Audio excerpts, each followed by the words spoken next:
Meron tayong 776 na SPES beneficiaries para sa batch na ito. Maraming salamat sa mga kasama natin sa PESO sa pag-aayos po nito. Gaya ng lagi natin sinasabi, yung pag-apply po ninyo ay strictly first come first serve basis. Minsan meron tayong mga targeted sectors, pero yung po yung ginagawa, walang palakasan po dyan. Ang allowance po na binibigay sa inyo, 60% ay galing sa ating pamahalaang lungsod at meron din pong counterpart ang ating nasyonal na pamahalaan sa pamamagitan ng DOLE sa halagang 40%. Sana yung pagkakataon na ito, both in terms of experience and in terms of financial benefit, ay talagang samantalahin natin at i-maximize natin. At sana marami kayong matutunan sa maiksing stay ninyo dito sa ating LGU. Congratulations sa mga SPES natin. Nung nakaraang Lunes, wala pong flag racing dahil ayon kay Sir Bryant Merrill Ruiz Cuong, may bagyo noong mga panahon na yun. Ayon kaya sa forecaster natin na si Sir Al, hindi si Al Ederling, kundi yung isang Sir Al. Kalimutan ko yung apelido, letter S yata. Santiano. Ayon kay Sir Al, forecaster, may bagyo ng mga panahon na yun. Pero thankfully, hindi naman naging malakas yung bagyo. Maraming salamat sa lahat ng responders, sa ating mga barangay, at sa ating mga opisina, na mga staff natin na nag-overtime. Ang alam ko sa susunod na, ngayon kanya-kanyang budget yung overtime, in case may mga nag-overtime, kanya-kanyang office panggagalingan ng budget ng overtime. Pero next year ay may iba budget na tayo for emergencies. Galing Dream Fund, pwede ba sa Dream Fund? Basta Dream Office. Okay, sige. So at least hindi na problemahin din ng mga office head and department head kasi hindi naman nila pinaplano yung bagyo, mas nasa magandang posisyon yung DRMO para gawin yan. Anyway, last week walang flag racing. Nung isang linggo, may mga nabanggit po ako, in-announce tungkol sa new City Hall project natin. Pero sabi ni City Admin, pagkatapos ng flag racing, hindi ko daw napaliwanag ng maayos. Ang dami daw kulang dun sa sinabi ko.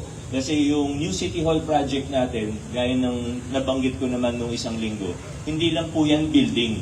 Kasi kung building lang siya, hindi lang siya building. Yung building mismo, yung floor space niyan, o yung floor area, nasa umigit kumulang 46,000 square meters. Medyo malaki po talaga siya. Kung kukumpara natin dito sa current City Hall building natin, na nasa 28,000 square meters lang yung floor area. Ang dami pang patay na area, di ba? Ang dami pang maze sa loob. Saka dugtong-dugtong po talaga siya. Pero hindi lang yung 40,000 square meters na floor area ang papagawa natin, kundi pati yung mga open spaces. Dito po, kung saan kayo nakatayo ngayon, bubuksan po natin ito, dire-diretso hanggang revolving tower po yan eventually. Pero siyempre hanggang dun lang muna sa sakop ng new City Hall building yung maipapagawa. Tapos meron siyang evacuation areas, meron siyang siguro ang mga open space natin, kasama yung mga road lots, inside development, siguro mga 20,000 square meters din po yun. So total, floor area plus open space areas, road lots, nasa mga 60 plus thousand square meters po yung pinag-uusapan natin. At again, hindi lang istruktura, kasama po dito yung demolition works na medyo mahal din, ilang libo per square meter din pag mag-demolish. Pwede naman i-google lahat to. Yung structural, mechanical, architectural plans, ano pa ba, yung earthquake proofing technology, mga seismic, kayo dapat may alam nito. Yung provisions for IT, hindi lang yung fiber optic network, pero pati provisions for future technologies, may mga espasyo po para rito. CA, ano pa ba yung mga sinasabi mong dapat banggitin ko?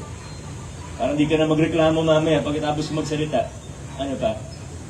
IT provisions, ano pa? Sabi ko na yung architectural plans, ano pang meron dito? More or less, site development. Actually, yung site development yung isa. Alam mo, sa totoo, kung siguro ibang admin o sa ibang lugar, hahati-hatiin yung project eh. Diba? Alam niyo naman, wala yung mga kasama natin sa engineering ngayon. Pero kahit yung mga old projects naman dito, kasi ang ginagawa, hahatiin. So gagawin mo na yung building, isang project, ito yung pondo.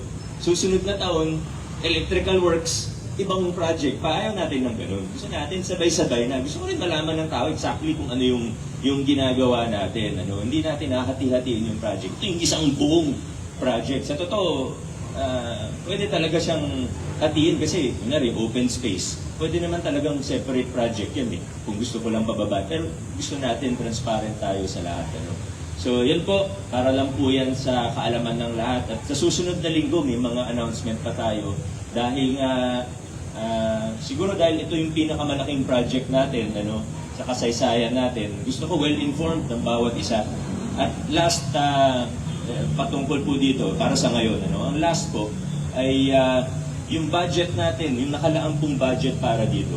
Dahil ang dami nating natipid in the previous years, dahil bumaba yung presyo ng mga pinapabid natin, na dahil hindi naging priority yung infrastructure from 2019, especially during pandemic time, yung kung 9 billion po ito, hindi naman 1 year ito, more mga 3 years po ito babayaran.